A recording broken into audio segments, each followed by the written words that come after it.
keep track of that 10mm socket, and heck, all of your tools on the cheap with this Shoebox Toolbox. I'm Rachel DeBarros, and I'm gonna show you how to go to this from this right now on Gearhead Diva.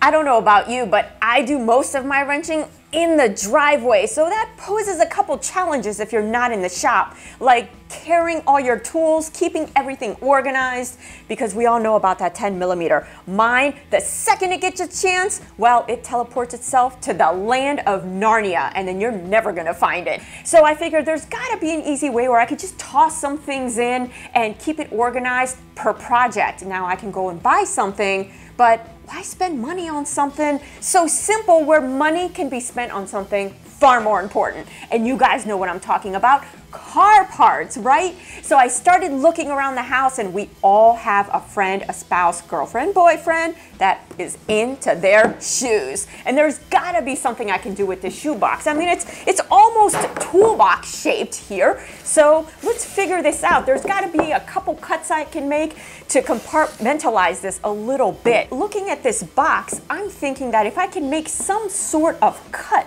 right down the middle of the box, that's gonna allow me to fold it in, and that's gonna give me two sections. So let me figure out how I'm gonna do that by finding the midpoint of the box, so we don't have a box that's askew and kind of looking at you funny. So this looks like that it's about 14. So we're gonna go with the eyeball it style measurements for this. So 14, half of 14 is 7. And that's about all the math that I'm doing for today. And just line this all up, and I'm gonna mark it right here on R7. And from there, rather than do a straight cut, once we fold this to make the ends meet, I'm actually going to make a triangle, or a triangle point from that dot. And I think this is gonna make sense. Let me go ahead and get our center line done here by using the table as a straight edge and drawing up this line here. And we're gonna repeat the same thing on the other side here. Now you'll notice that I'm putting my 2 marks on either side on the lip of the box, the inside of the box.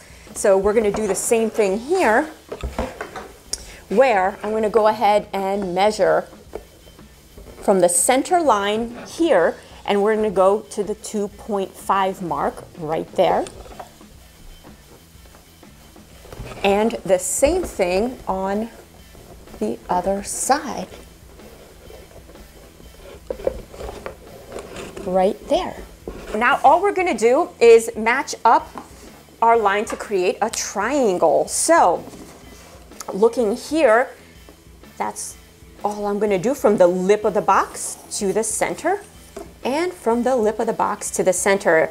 And for now, I mean, this is kind of like a prototype, so I'm not being too crazy, and I'm gonna go ahead and delete that line. My scribble is how I delete my mistakes. So with a good sharp pair of scissors, cut out our triangle here.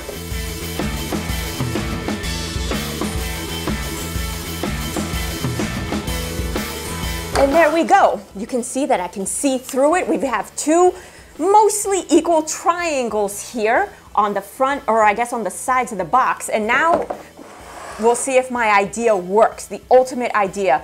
We're gonna take this and bend it just like that. And we're almost there. I'm just gonna put a little bit of a score where I think I want it to fold. See if we can even that out in our prototype toolbox here. So we have a compartment on this side and a compartment on that side. But I know what you're thinking.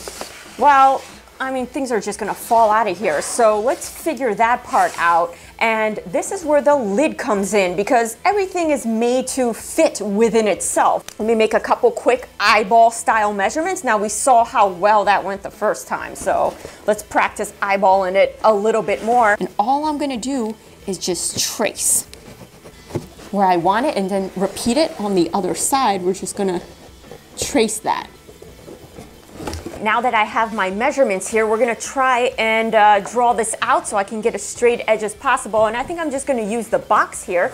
So turning this around, I'm just gonna lay it, match it up with the marks like that. And then take my pen and finish drawing this out. There we go. And this did pretty good for me, so I'm gonna stick with it. It hasn't gotten fired from its job yet.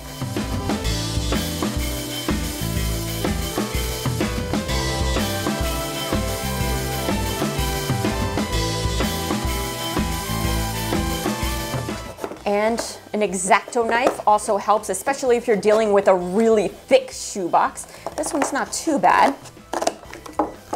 And just cutting along my line. All right, so you can see some purple here, so I know this is the side I was working on. Let's see how well that fits. Look at that.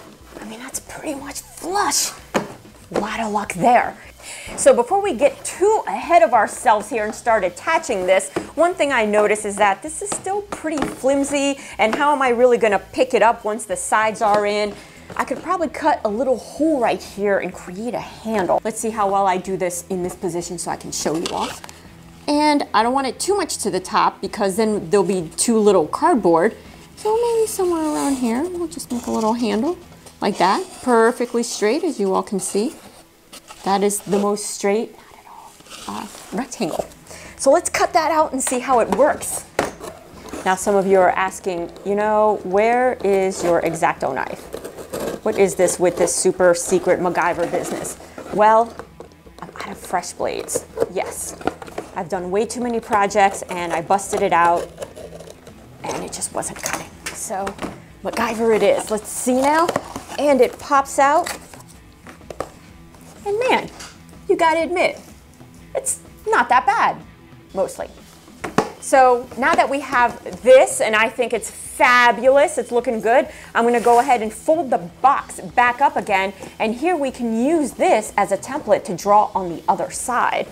So let's cut it. I'm gonna unfold this.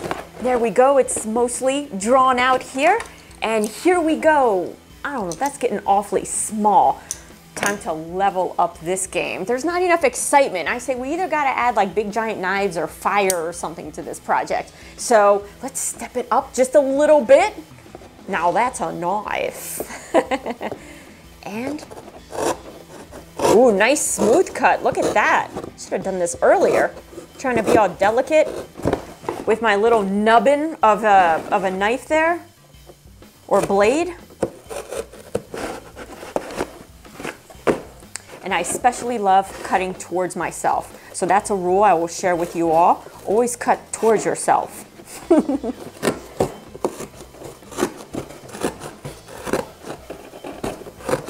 we go. And one more. Final cut right there.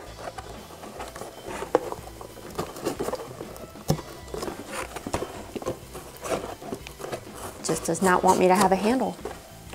There, we're gonna put this aside. So we have our two handles, and when they fold together, they should line up mostly. So there we have it, two mostly lined up handles there. Now, one area of concern, of course, we're gonna be grabbing this a lot, and I can see this bridge right here getting a little bit weak. So we're gonna think about that a little bit later. Let's just finish the rough assembly of this thing and give it its side. So here I had my cutout side, and I'm looking for some of my marker there, and I know that this goes on like that.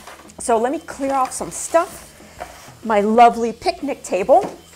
But I figure before we start gluing this together, let's glue these backs together because this is just still kind of flimsy to me. And this is where we bust out, yes guys, the beloved glue gun. Okay, so I know what some of you are saying. Oh my God, where are the bedazzle? She's gonna bedazzle this thing. There is no bedazzling in this video, I promise. It's just a glue gun is sweet and easy because crazy glue and a lot of other glues are a lot more expensive. Glue guns are cheap. They're great for prototyping different projects. Right, so continuing my glue, and I promise, no bedazzling unless you wanna.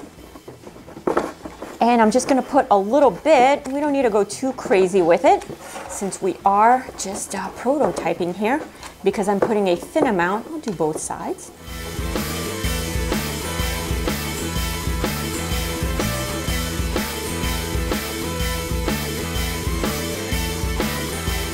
Let's see, we have to get it all perfectly lined up, the bottoms here, and this is where I'm gonna use my hand power here. Get it as lined up as I can, and that's looking pretty good. Then I'm gonna squeeze it like the Hulk. Gamma radiation. Don't fail me now. All right. So at least that's gonna hold the back together, give it a little more strength too. We're gonna take care of this weak point right here. It's like when you add a whole bunch of horsepower to a car and you know that rear end, might have to upgrade that too. So we're gonna upgrade this handle here and put our side on so that way our tools don't fall out. Actually, that gave me an idea. Wouldn't it be cool if this just could open like that somehow and you can access your tools? But that's for another prototyping day. So same thing, we're gonna bust the glue gun out again. You thought it was over? Of course not. And we're gonna go ahead and I'm just gonna glue gun the inside of this, of our prototype shoebox toolbox. I'm just gonna hold it for just a few seconds here. It's nice and fast. And so we have the sides of our toolbox complete, and I'm getting all the spider webbing from our glue gun. Adds to the mystique. It's like when you're toting this around your shop, people are just gonna be wondering, oh my gosh, where did you get that? They'll either say that like, wow, I'm impressed with your skills, or they're gonna be like, wow, that person is so poor. They gotta use their shoebox as a toolbox. So either way, you're gonna keep them guessing. All right, next side, we're gonna go ahead and do the same thing, measure it up. Now, I think the basics are done. I mean, look at this. I have a compartment here, so think about it. I can put my smaller wrenches and even some of my bigger wrenches sticking out. All the sockets I need, that pesky 10mm in there. It's got no escape route there, no teleporting on you.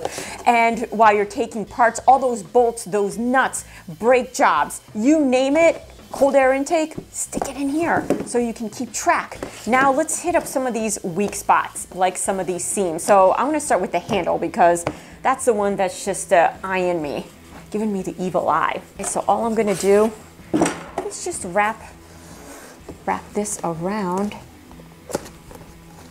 just like that.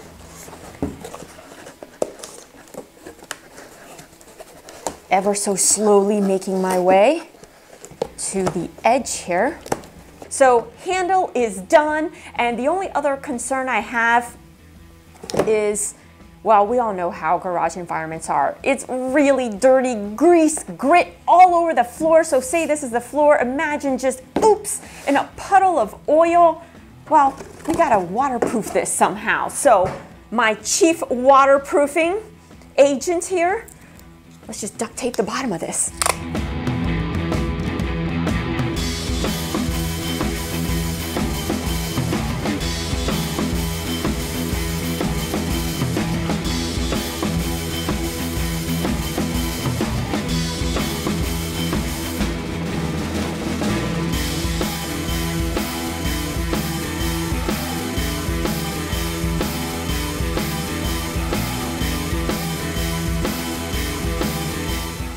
Not too bad. Yeah, we got a couple edge issues there, but for the most part, check out that bottom. I think it's pretty waterproof or oil proof. Maybe not necessarily waterproof, but crud proof. We'll go with that. And you can just push that right across the pavement. So far checking off all the check boxes there for a portable, you know, project by project toolbox there. So let's test it out. I've loaded this up, I drug it around a couple times, and even done a few simple jobs. And so far, it just glides across crud and the pavement. And I know while it's not a Cinderella looking toolbox, you know, you kind of have to squint at it when you look at it, it's gotten the job done. So functionality, I think it's gotten an A++. And you know what? Once it disintegrates and just gets nasty, just throw it out and make a new one. You can actually make several of these and have them all around your car for different jobs that you're doing. So I'd love to hear your comments and your feedback. Maybe, but tell me if you've made anything at home. Maybe you've gotten an idea and threw something together like this, and listen, it doesn't have to be pretty. Trust me, I'm gonna be super impressed. Post a picture of it down below, or just describe it to me if it's already disintegrated, and I will catch you guys next time with something on the car or another one of my Frankenstein creations to help you wrench better and cheaper. See you guys.